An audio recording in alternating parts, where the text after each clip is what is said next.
May pagtuo kita kung hugot ang atong pagsalig nga madawat nato ang atong mga ginalauman.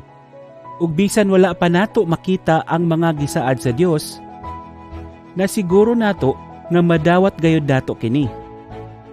Tungod sa pagtuo sa atong mga katigulangan, gikahimutan sila sa Dios. Tungod sa pagtuo, nasayra nato nga ang kalibutan gimugna pinaagi sa pagsulti sa Dios. Busa, ang mga butang nga atong makita gibuhat gikan sa dili makita. Tungod sa pagtuo, naghalad si Abel ngadto sa Dios ug mas maayong halad kaysa kang Cain. Ug tungod sa iyang pagtuo, giisip siya sa Dios nga matarong, kay gidawat sa Dios ang iyang halad. Busa, bisan patay na si Abel, may pagtulunan gihapon siya nga gibilin kanato tungod sa iyang pagtuo sa Dios. Tungod sa pagtuo, wala mamatay si Enoch. Hinuon, gidala siya sa Dios didto sa laing kinabuhi. Wala na siya makita dinhi sa yuta tungod kay gilalin siya sa Dios. Ug sumala sa kasulatan, gilalin siya tungod kay nalipay ang Dios kaniya. Ang tao nga walay pagtuo, dili gayud makapalipay sa Dios. Tungod kay si bisan kinsa nga muduol sa Dios, kinahanglang mutuo nga adunay Dios ug mutuo usab nga siya ang muhatag og ganti ngadto sa mga nagapangita kaniya. Tungod sa pagtuo, naminaw si Noe sa pahimangno sa Dios kaniya mahitungod sa mga mahitabo bisan wala pa niya kini makita. Busa, nagbuhat siya og arka aron maluwas siya og ang iyang pamilya. Ug tungod sa pagtuo ni Noe, napamatud-an nga makasasala ang tibuok katawhan apan siya giisip sa Dios nga matarong. Tungod sa pagtuo, gituman ni Abraham ang gisulti sa Dios nga muadto siya sa lugar nga gisaad kaniya. Gibiyaan niya ang iyang lugar bisan wala pa siya makahibalo kung asa gayud ang lugar nga gisaad kaniya.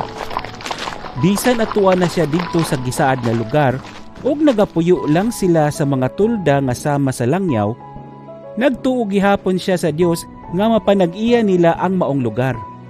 Bisan gani ang iyang anak nga si Isaac ug ang iyang apo nga si Jacob, nga sama usab kaniya nga nagbaton sa samang saad sa Dios, nagpuyo man lang usab didto sa mga tulda.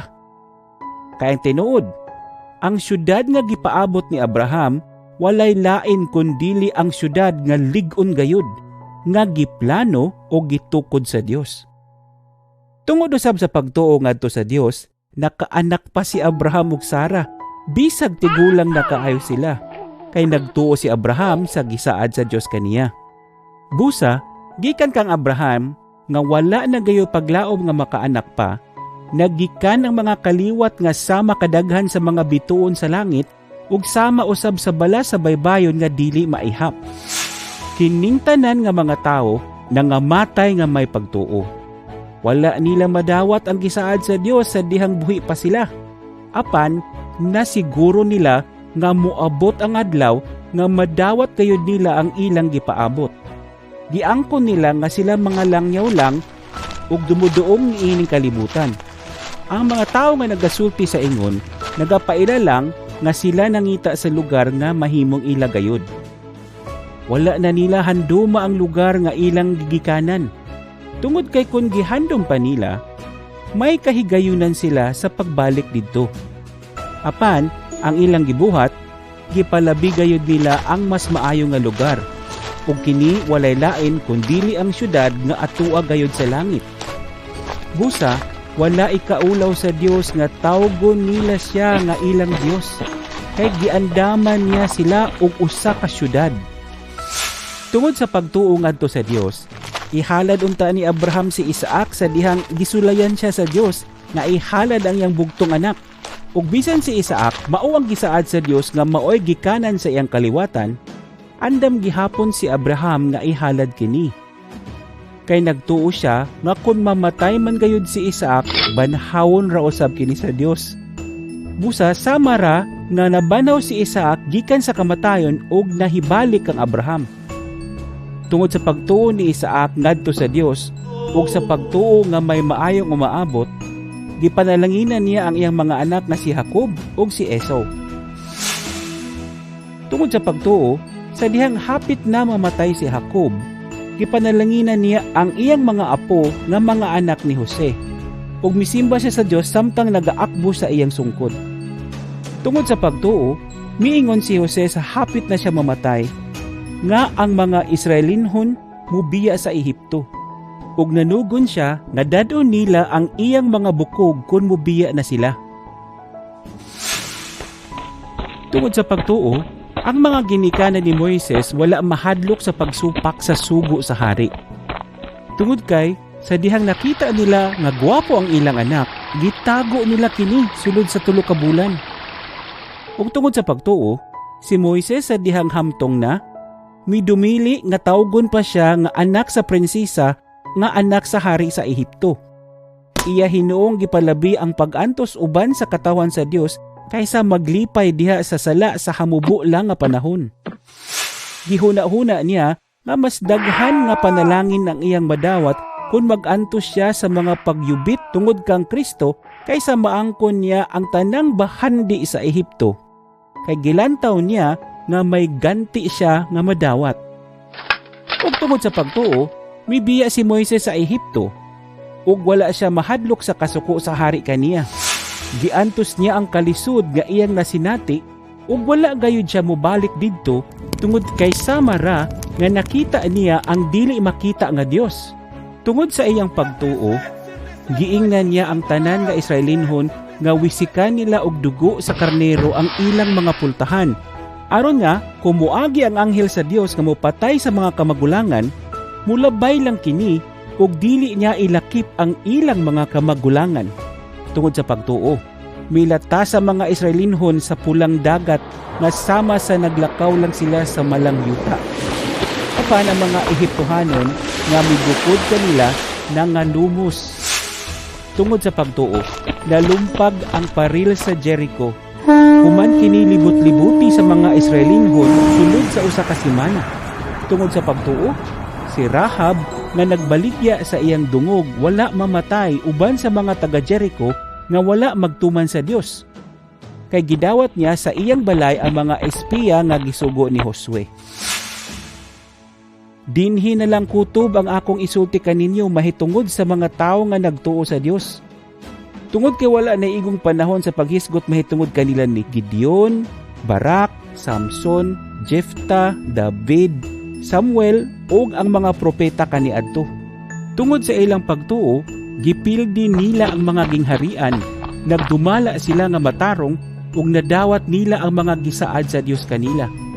Tungod sa ilang pagtuo nga wala sila tukba sa mga leon, wala sila mapaso sa nagdilaab nga kalayo ug nakalingkawas sila sa kamatayon pinaagi sa espada. Ang uban kanila luya na kaayo apan gipabaskog sila. Nahimo silang maisog sa pagpakigira ug napildi nila ang mga sundalo sa uban nga lungsod. May mga babayi usab nga tungod sa ilang pagtuo sa Dios, ang ilang mga anak nga namatay nabuhi pag-usab. Ang uban nga nagtuo sa Dios gisakit hangtod nga namatay tungod kay nagdumili sila sa pagdawat sa kagawasan sa kondisyon nga talikdan nila ang ilang pagtuo. Kay nasayra nila nga muabot ang adlaw nga banhawon sila sa Dios ug madawat nila ang mas maayo pa nga kinabuhi. Ang uban kanila gibugal-bugalan og gilatos, ug ang uban gipanggapos ug gipangpriso. Ang uban gibato hangtod nga namatay. Ang uban gigabas hangtod na putol. Ug ang uban pagayod gipamatay pinaagi sa espada. Ang uban kanila nagbisti na lang og panit sa karnero ug kanding. Labihan sila kakabus o gilutos o gipasipad-an sa mga tao. Napugos sila sa pagtago sa kamingawan, sa kabukiran, sa mga langob o sa mga bangag diha sa yuta. Apan ang tinuod, hining kalibutan dili angay alang kanila.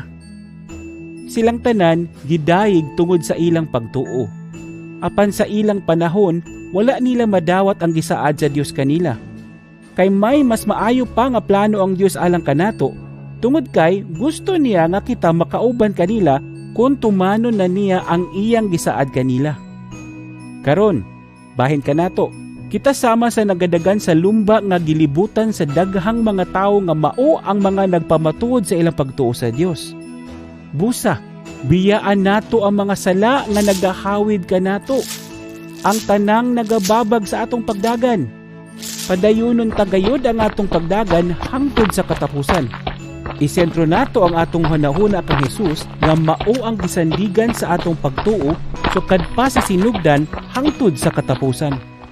Giantos niya ang paglansan kaniya sa krus ug wala niya igsapayan ang kaulaw tungod kay gihuna-huna niya ang kalipay nga madawat niya unya.